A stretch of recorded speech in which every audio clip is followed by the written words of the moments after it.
Here's a step-by-step guide on how to clear level 100 Mephis in Tower with an S0 Jinhsi without her signature weapon, a Yuanwu with terrible echoes, and a Taoqi with no stats. Hey, welcome back to the channel. Let's take a look at the stats first for these characters. We can start with Jinhsi here. Jinhsi is the best one out of the three. Obviously, she's the main DPS here. I'm not running her signature weapon, I just don't have it, so I'm running Verdansk Summit, which is fine. The standard banner would do fine too. Now for echoes, this ToA is best in slot. I mean, I love this thing. I wouldn't trade for anything else in the world here. It's kind of got the same feeling as holding your first Charizard as a kid. That's how awesome this echo is. This next one is also very, very good. I'd say probably best in slot as well. Maybe attack percentage would be better than flat attack in this case, but still extremely good. And overall, it's the same principle with Jinhsi as with any other main DPS. You want to be rolling for crit rate, crit damage, attack percentage, and in her specific case, you want resonance skill damage, because that's where most of her DPS comes from. Obviously, resonance liberation doesn't hurt either. Alright, so as for the skills, what you want to do is max out Forte Circuit. That's where her damage is, actually. Now, I know that sounds confusing. I'll rewind for a second. I just finished saying that her resonance skill is where her damage comes from, but the multipliers for that resonance skill are actually part of the Forte Circuit tree, as you can see here. And basically, the Illumination, Epiphany, Stella Glamour, that's her most important attack. It's that final resonance skill that you cast after all of her combos. The big nuke, basically. And so that's why you want to prioritize Forte Circuit.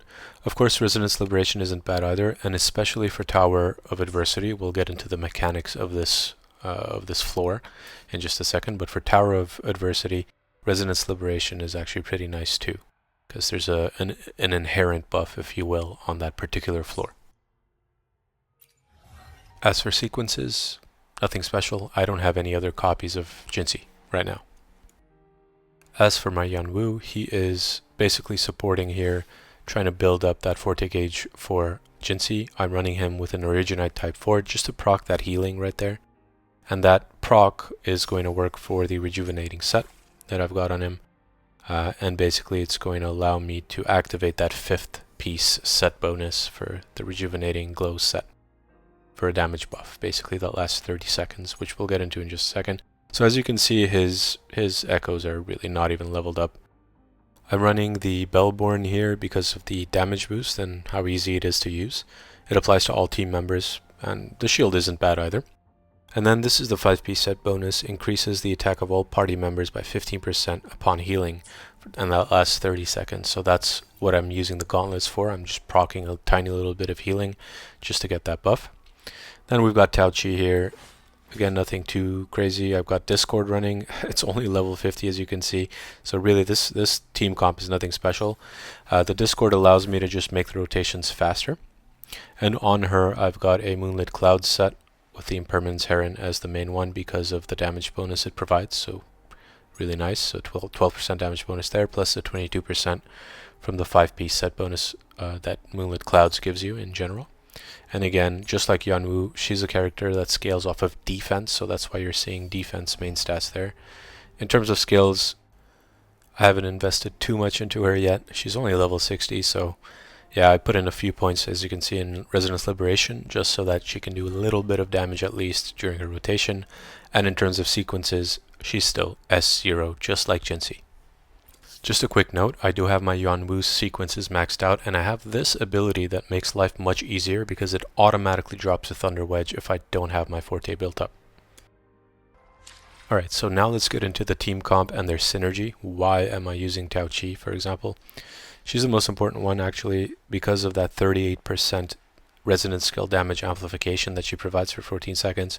So whenever I switch, I want to be switching from Taoqi to Jinhsi to perform the DPS combo, the nuke basically, and then I want to rinse and repeat the entire rotation. So in terms of mechanics, this floor has an interesting one where the skill grants 60% ult damage and your ult grants 60% skill damage. Because of that, you want to make sure to cast 2 skills with Jinhsi into ult, into skill. Alright, let's get started. So immediately I switch to Yuanwu, I use my Echo, and I go to Taoqi to parry. One more time, Echo. It automatically drops a Thunder Wedge when I switch out. That's my ability as I showed earlier. into Taoqi, parry, into alt. And here I'm really just trying to build concerto, so I parry that second attack into my resonance skill, parry the third one, go to Yuanwu, just keep building concerto basically. So now you're going to notice I'm trying to proc a heal here, which I do, and then I switch back to Taoqi, drop another Thunder Wedge when I switch out automatically. Then I'm on Jinhsi here. I'm going to do my 2 skills into alt, as I mentioned earlier because of the mechanics. So let's do that slowly one more time.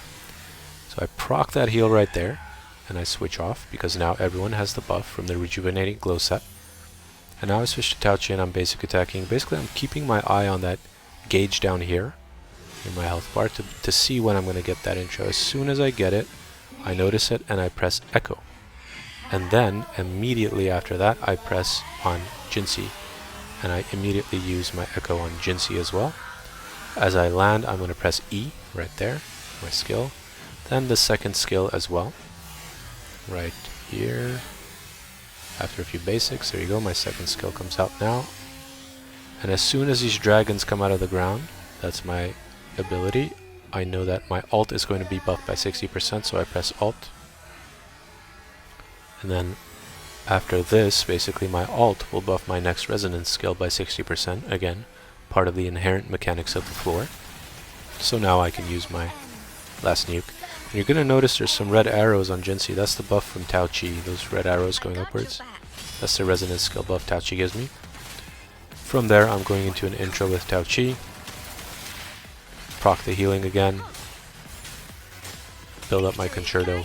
And then go back to Jinhsi for another combo. So let's do that slowly. That's the perfect rotation right there. Alright, here we go. So intro to Taoqi. Now she's going to do 4 hits as her intro. On that 4th one I'm going to switch to Yuanwu to not waste any time. I hold E to release my forte. I use my echo. Proc that 72 healing. Got the buff. Go to Taoqi, do 4 basic attacks into skill right there. Into 2 basic attacks into alt. I've charged my concerto right now, so I press echo and then I switch immediately to Jinhsi. I immediately press echo again into my skill right there. Couple of basics into the second skill, and then I'm ready for my nuke. I have full forte, and there's a nice 191,000 damage right there. Same thing over and over again from there.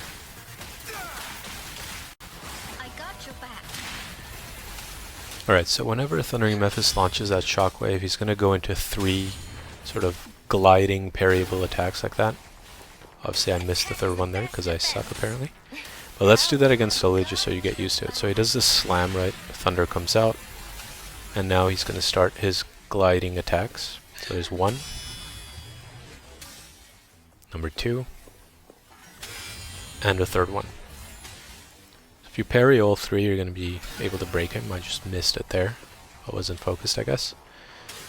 But then I can just go into this and break him with the intro. So I echo again, intro into Jinhsi, and he's broken.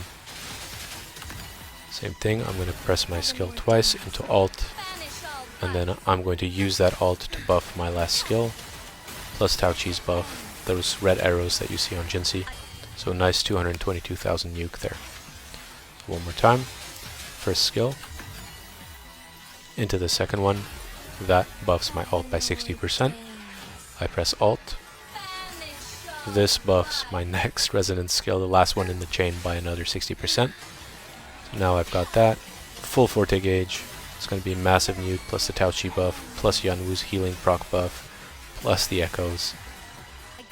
So even without Age of Harvest, I can nuke for 222k, basically. So that's really the rotation. You keep seeing those plus 72s come up. That's me just proccing the heal with a basic attack on Yuanwu, go into his echo, then go into Taoqi. And I just keep doing that at the beginning of every single sort of rotation for Jinhsi. Every time she comes in, basically, you want to immediately press Q, because that echo, Jue, basically, buffs her resonance skill. So you always want that buff up.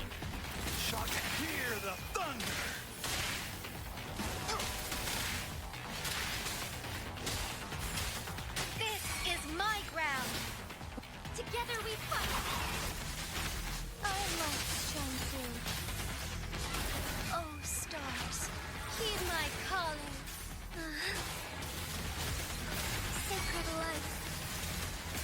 And there we go. So I hope this was helpful. Please like and subscribe if you enjoyed it, and thank you.